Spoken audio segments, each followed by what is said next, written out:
Bab 532. Kehebatan Irenean. Klan manusia, menyinggung suku naga emas kami, kamu akan mati sengsara. Pria beralis tebal itu tidak mau menunjukkan kelemahannya, sehingga dia hanya bisa terus mengancam warrior yang dengan kata-kata, namun dia tidak menyebut tentang meminta Grandmaster Dewa Naga Emas untuk membunuh warrior yang mengangkat bahu, dan berkata, tidak peduli siapa yang suku naga emas kalian kirim untuk menantangku, aku akan menanggapi sampai akhir. Tentu saja, jika kamu mengirim naga emas tingkat kaisar, maka aku akan menyerah saja sekarang. Pria perkasa beralis tebal berkedut di sudut mulutnya. Mulut yang tajam. Pada saat ini, seorang pria paruh baya muncul dengan aneh di depan warrior yang. Wajah warrior yang berubah, dan orang di sini adalah Master Alam Kaisar lagi, bukan, itu Super Master Alam Kaisar. Raja Naga. Pria beralis tebal dan yang lainnya segera berlutut, dengan ekspresi yang sangat hormat. Raja Naga. Semua orang terkejut. Seperti apakah karakter Raja Naga itu? Itu adalah salah satu master paling kuat di dunia ini, sosok yang hanya terlihat ekor atau kepalanya saja. Tak disangka, warrior yang ini justru membuat Raja Naga ini muncul. Raja Naga memandang warrior yang dan berkata, layak menjadi orang yang dihargai oleh Raja Siluman. Pada usia muda, sudah mencapai tingkat ini. Bahkan Aron mati di tanganmu setelah menggunakan Dewa Naga Pelindung. Yang dikatakan tetua utama klan iblis benar, kamu lebih baik dari leluhur pendiri sekte pedang. Senior terlalu memuji. Kata warrior yang. Tahukah kamu kenapa aku tidak membunuhmu?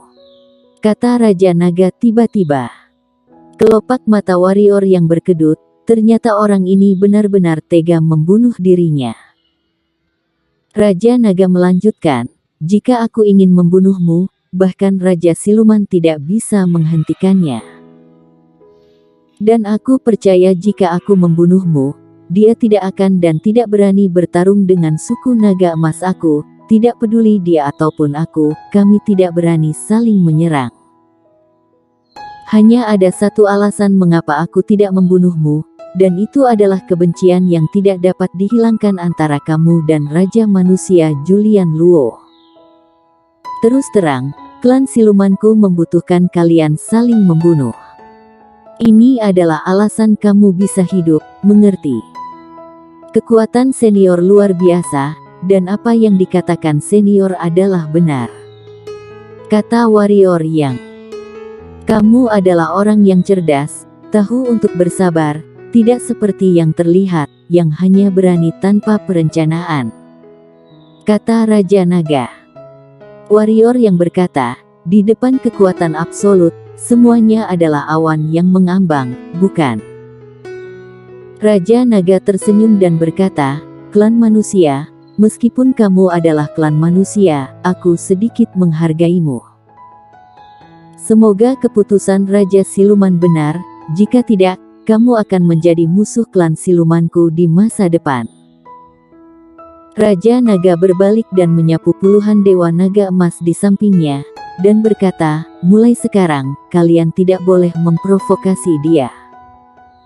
Di dunia klan manusia ini, mengalahlah sedikit padanya, mengerti? Ya.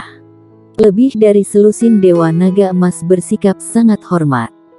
Sosok Raja Naga melintas dan menghilang di tempat. Warrior yang menengadah ke langit, ras manusia, klan siluman, dan orang-orang besar dari klan iblis semuanya ada di sini, mungkin bukan hanya untuk melindungi suku mereka sendiri, kan? Pada saat ini, ketika semua orang di lapangan memandang warrior yang, sikap mereka berubah. Ada yang hormat, ada yang iri, ada yang mengidolakan, dan ada yang murung dan dengki. Tak diragukan lagi, setelah hari ini, nama Kaisar Pedang Warrior yang akan benar-benar menyebar ke seluruh benua pendekar hitam. 10.000 tahun yang lalu, leluhur pendiri sekte pedang menekan klan iblis dan klan siluman, dan sekarang warrior yang telah melakukannya juga. Bagaimanapun, warrior yang telah menjadi wakil klan manusia saat ini, karena hanya dia yang membuat klan iblis dan suku naga emas harus memilih untuk mundur. Adapun Raja Manusia Julian Luo. Saat ini, tidak ada yang memikirkan Raja Manusia Julian Luo. Di mata mereka, hanya kaisar pedang warrior yang, khususnya para kultivator pedang, mereka lupa bahwa warrior yang berasal dari wilayah selatan. Mereka hanya tahu bahwa inilah kaisar pedang yang sebenarnya, raja pedang yang sebenarnya. Wajah Julian Luo sangat suram saat ini, reputasi warrior yang sedang berjalan lancar, baginya, itu tidak diragukan lagi merupakan hal yang sangat buruk, karena itu akan mempengaruhi kewibawaannya. Jika semua orang di dunia hanya mengenal kaisar pedang tapi tidak mengenal raja manusia, bagaimana mungkin dia sebagai raja manusia bisa menyatukan benua? Dia dan warrior yang menjadi musuh, dan mereka yang awalnya ingin berlindung padanya mungkin akan memikirkan warrior yang terlebih dahulu. Seharusnya aku menyingkirkannya dengan segala cara saat itu. Julian Luo sangat menyesalinya, dia meremehkan potensi warrior yang benar-benar sangat diremehkan. Pada awalnya, untuk membunuh warrior yang tidak perlu membayar terlalu mahal, tetapi sekarang, bahkan jika membayar mahal, khawatirnya juga tidak dapat membunuh warrior yang dengan mudah. Ding! Seolah merasakan keadaan pikiran tuannya, pedang Raja Manusia di tangan Julian Luo tiba-tiba mengeluarkan suara pedang, membuat semua orang di sekitarnya fokus padanya. Tatapan warrior yang juga jatuh pada Julian Luo, tepatnya pada pedang Raja Manusia di tangan Julian Luo. Sejujurnya dia cukup penasaran dengan pedang Raja Manusia ini. Pedang Raja Manusia ini adalah senjata Dao alam, dan kekuatannya pasti lebih tinggi dari pedang Sun Kong, tapi tidak tahu seberapa kuat pedang Raja Manusia ini. Memikirkan hal ini, warrior yang tersenyum, lalu menutup matanya dan mengatur napasnya. Karena dia tahu bahwa Julian Luo tidak akan melawannya ketika dia tidak yakin 100%. Selain itu, cederanya belum sepenuhnya sembuh saat ini, dan dia tidak ingin melawan-lawan. Bagaimanapun, kelak akan ada pertempuran antara dia dan lawan. Penguasa manusia tidak boleh impulsif. Tetua Yun berkata cepat. Jika Julian Luo menantang warrior yang sekarang, tidak apa-apa jika menang, tetapi jika dia kalah, maka reputasi Julian Luo akan benar-benar anjlok. Pada saat itu, situasi Julian Luo mungkin menjadi sangat buruk. Julian Luo meletakkan tangannya di atas pedang Raja Manusia dan berkata, "Tetua Yun tenang, aku tidak akan impulsif." Namun, setelah Jenderal Zhao menaklukkan wilayah timur, aku akan memenggalnya dengan pedang di tanganku di depan semua orang. Hehe, Kaisar pedang mati di bawah pedang. Sepertinya belum pernah terjadi sebelumnya, jadi aku sangat menantikannya. Tetua Yun dan yang lainnya menghela nafas lega. Jika Julian Luo menantang warrior yang sekarang, jujur saja, mereka tidak optimis tentang Julian Luo.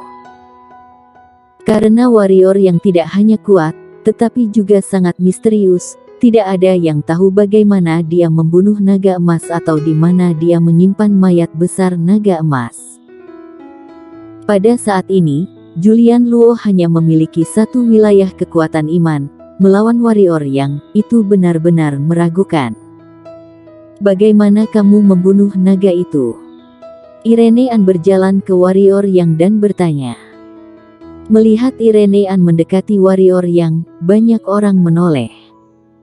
Ekspresi semua orang agak tidak wajar, bukankah Dewa Pendekar dan Kaisar Pedang dikabarkan bermusuhan sebelumnya?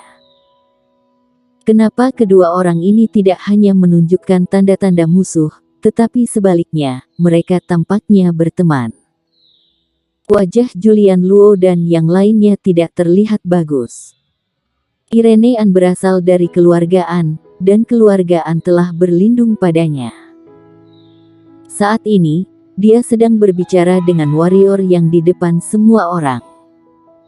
Bukankah ini mempermalukan Julian Luo? Wanita yang tidak setia ini, aku akan memberinya pelajaran. Si pemabuk mendengus, lalu dia maju. Julian Luo dan yang lainnya tidak punya waktu untuk menghentikannya. Hanya terdengar dia berkata, Irene An, kamu harus ingat identitasmu. Keluarga An kamu sekarang adalah menteri penguasa manusia. Kamu juga menteri dari penguasa manusia. Jangan bersikap tidak setia, atau hati-hati kamu akan membawa bencana besar bagi keluarga An kamu. Setelah berbicara, si pemabuk juga melirik Julian Luo secara khusus. Dia berpikir bahwa inilah yang dipikirkan Julian Luo, dan Julian Luo adalah orang yang berstatus. Tentu saja, dia tidak bisa mengatakan hal ini. Karena Julian Luo tidak bisa mengatakannya, maka itu hanya bisa dikatakan oleh mereka sebagai bawahan. Ketika dia melihat Julian Luo, dia berharap untuk melihat penghargaan dari Julian Luo, tetapi dia menemukan bahwa mata Julian Luo bukanlah kekaguman, tetapi kemarahan. Si pemabuk menciut, apakah tebakannya salah lagi? Ini adalah pemikiran terakhir dalam hidupnya. Cit. Sebuah cahaya keemasan menembus langit, dan kemudian si pemabuk terbang terbalik, dan berhenti setelah hampir 100 kaki. Sebuah tombak tertancap di tanah, dan tubuh si pemabuk tergantung di tengah tombak. Mata si pemabuk terbuka lebar, dan matanya penuh ekspresi tidak percaya. Irene An ini berani membunuhnya. Berani membunuhnya. Mata Julian Luo dan yang lainnya juga tidak percaya, Irene An ini ternyata langsung menembak mati. Tidak memandang hubungan sama sekali. Apa yang ingin dia lakukan? Irene An mengulurkan tangannya, pemecah langit terbang kembali ke tangannya, melihat si pemabuk yang jatuh di tanah, dan berkata, identitas aku. Menteri. Lelucon, siapa di dunia ini yang bisa membuat aku Irene An tunduk? Irene An memandang Julian Luo dan berkata, Julian Luo, keluarga An kami sudah berlindung padamu, itu tidak berarti bahwa aku Irene An juga. Suruh orang-orangmu bicara yang sopan. Kalau tidak, percaya atau tidak, aku membantai mereka semua. Mendominasi, arogan setinggi langit. Sebelumnya, karena warrior yang, semua orang mengabaikan Irene An. Sekarang, tembakan dan kata-kata Irene An membuat semua orang tahu apa itu Dewa Pendekar. Irene An, apa maksudmu? Wanita di belakang Julian Luo maju dan berkata dengan sungguh-sungguh. Apakah kamu tidak puas? Irene An mengangkat alisnya, mengarahkan tombaknya ke wanita tua itu, dan berkata, kalau begitu coba. Kelopak mata wanita tua itu berkedut, dan Julian Luo menghentikannya tepat saat dia akan bergerak. Meskipun tidak tahu seberapa kuat Irene An, Julian Luo sangat jelas bahwa Irene An tidak lebih lemah dari warrior yang. Dan dia masih memegang senjata Dao alam yang tidak lebih lemah darinya. Dalam kondisi ini, Ibu Rong benar-benar bisa dipenggal kepalanya. Julian Luo memandang Irene An dan berkata, Nona An, meskipun bawahanku tidak menghormatimu, tetapi kamu tidak harus mengambil nyawanya. Melakukan ini tidakkah terlalu berlebihan? Irene An berkata, Julian Luo, kamu harus tahu jelas satu hal. Aku Irene An adalah Irene An dan keluarga An adalah keluarga An. Jangan berpikir bahwa keluarga An kami berlindung padamu, lalu kamu berpikir bahwa aku berlindung pada kamu, atau berpikir aku Irene An akan menjadi tikus, dan takut padamu. Biar ku perjelas, keluarga An adalah keluarga An, aku adalah aku, jika kamu dan orang-orang kamu memprovokasi aku lain kali, aku akan membunuh kamu. Tampar di wajah terang-terangan. Warrior yang di samping tertawa, Irenean benar-benar terlalu mendominasi, terlalu imut, haha. Wajah Julian Luo benar-benar menjadi muram kali ini. Awalnya dia berpikir bahwa warrior yang sudah sangat arogan dan sombong, tetapi dia tidak menyangka akan ada seseorang yang lebih arogan dan gila daripada warrior yang. Bagaimana Julian Luo bisa bertahan ditampar wajahnya seperti ini? Tangan Julian Luo perlahan memegang pedang Raja Manusia. Di samping, pedang Sun Kong muncul kembali di tangan warrior yang. Melihat Julian Luo, mata warrior yang menunjukkan kegembiraan, dan dia berteriak dalam hatinya, "Lakukan, Julian Luo, lakukan. Aku akan bergandengan tangan dengan Irenean untuk membunuhmu." Selama Irenean menahan ketiga pria di sebelahnya, dia pasti akan membunuh Julian Luo dalam waktu sesingkat mungkin, bahkan jika itu mengekspos domain pedang. Bersambung.